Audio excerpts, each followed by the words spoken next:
Hasan ditanya atau ditegur lah, terserah. Mengapa Anda tidak menerima dan mengamalkan hadis dhaif? Mengapa? Hasan menjawab, karena Nabi tidak begitu.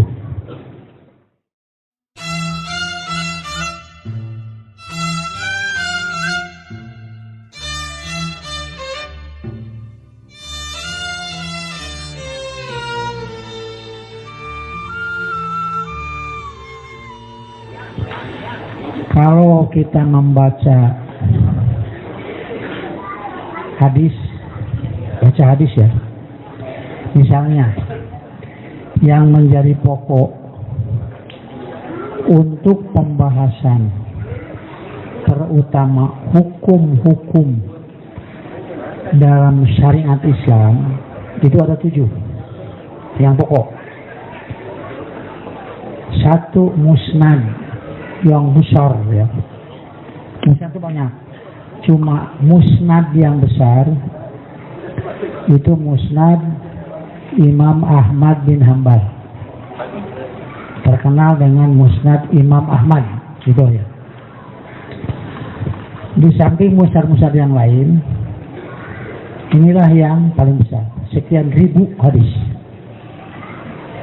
Plus tiap hadis dengan perawinya dengan urutan orang-orang yang meriwayatkannya yang bernama sanad, artinya sandaran dari mana Imam Ahmad dapat meriwayatkan keterangan seperti ini.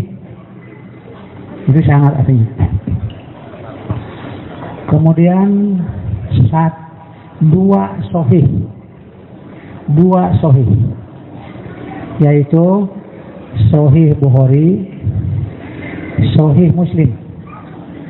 Sahih Bukhari, Sahih Muslim. Yang di dalam kitab-kitab tulisan-tulisan para ahli itu suka diringkas. Misalnya hadis ini rawahu Syaikhaini, diriwayatkan oleh 2 syekh yaitu Bukhari Muslim. Atau hadis ini ada fi sahihain, ada pada Bukhari Muslim. Atau diringkas dengan muttafaq alaih, bahwa hadis ini disepakati oleh kedua ahli Bukhari Muslim tentang kesahihannya. Yang ketiga namanya matan. Matan itu 4. 1 bukan matan, salah ya, bukan matan, sunan. Yang ketiga 1 musnad, 2 sahih, ketiga sunan. Sunan itu 4. Sunan Abu Dawud, Sunan At-Tirmidzi, Sunan An-Nasai, Sunan Ibnu Majah. Kalau kita jumlahkan dari musnad, kemudian sahih, kemudian sunan, jumlahnya ada 7. Tapi terkenal dengan kutubus sittah. Kutubus sittah dari segi ini ya. Kalau Musnad Ahmad, ini belajar hadis ya di pesantren. Kalau Musnad Ahmad itu tidak dijelaskan apakah hadis ini sahih atau tidak. Tidak. Hanya Imam Ahmad mencatat apa yang beliau terima dari ini. Sekian ribu orang. Dan Imam Ahmad hafal orang-orangnya yang meriwayatkan hadis sekian banyak itu. Jadi kecerdasan ulama-ulama dulu itu kalau ditutur-tutur ke orang berat ya. Nah, kedua, dalam kitab Musnad Ahmad itu tidak membawa secara fikih. Misalnya ini bab air, ini bab wudu, ini bab dagang, ini bab perang, ini bab jihad, tidak. Beliau hanya mengklasifikasi hadis sesuai dengan narasumber sahabat. Misalnya, hadis ini dari Abu Bakar saja. Tidak membicarakan masalah mana, tidak. Ini hadis dari Umar saja, dari Utsman saja, dari Ali saja. Jadi beliau mengklasifikasi hadis, mengumpulkan hadis berdasarkan tabaqatus sahabat, tingkatan-tingkatan sahabat. Tingkatan sahabat itu ada yang tingkat utamanya mana yang lebih dulu masuk Islam,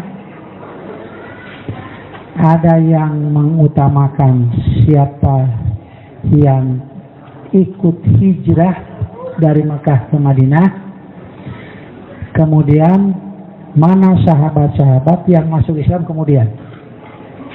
Itu teriwayatkan tahunnya, umurnya, sampai dengan berapa hadisnya yang dia riwayatkan. Abu Hurairah berapa riwayat? Abu Sa'id berapa riwayat? Ibnu Mas'ud berapa riwayat? Jadi belajar hadis ini lebih luas dan lebih ruwet dibanding belajar tafsir. Tinggal baca. Terutama bagaimana memisahkan agar umat Islam selamat daripada penipuan orang-orang yang menipu umat Islam, memasukkan atas nama Nabi padahal Nabi tidak mengatakan begitu. Nah, ini nanti dipisahkan. Karena itu sekali lagi ya, Hasan ditanya atau ditegurlah, terserah. Mengapa Anda tidak menerima dan mengamalkan hadis dhaif? Mengapa? Hasan menjawab, karena Nabi tidak begitu. Cukupan segitu jawabnya. Mengapa Anda tidak menerima, tidak mengamalkan hadis dhaif? Hasan menjawab, karena Nabi tidak begitu. Artinya kalau Nabi begitu kan sahih hadis ini. Gitu ya. Nah, dari kumpulan-kumpulan ini termasuk nanti yang dalam bab air ada yang dhaifnya. Pisahkan. Misalnya air yang sudah dipakai berwudu tidak sah dipakai berwudu lagi. Karena air itu najis dengan alasan mustakmal.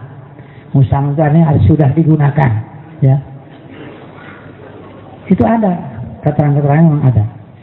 Tapi kalau diperiksa ternyata itu memerlukan penelitian yang sungguh-sungguh harus teliti agar bersih dari sini.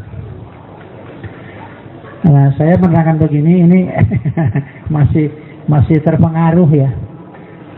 Jadi ada kurang lebih 200 halaman ditulis oleh seorang, kalau nggak salah sedang mengusahakan untuk mendapatkan S3 doktor. Di situ tertulis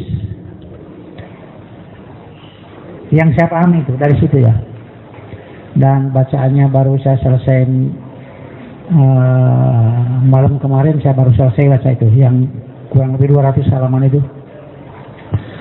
Jadi sejak kapan umat Islam khususnya Indonesia hukum-hukumnya itu harus berlandaskan mazhab Syafi'i?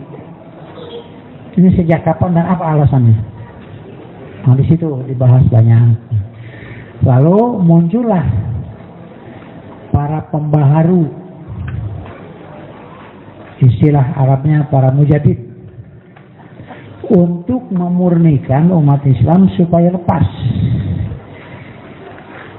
dari keputusan-keputusan hukum yang tidak berdasarkan Quran dan Sunnah. Mengapa? Karena pendapat itu bukan dalil. Justru kalau orang berpendapat harus ada dalil, kan begitu. Nah, pikiran itu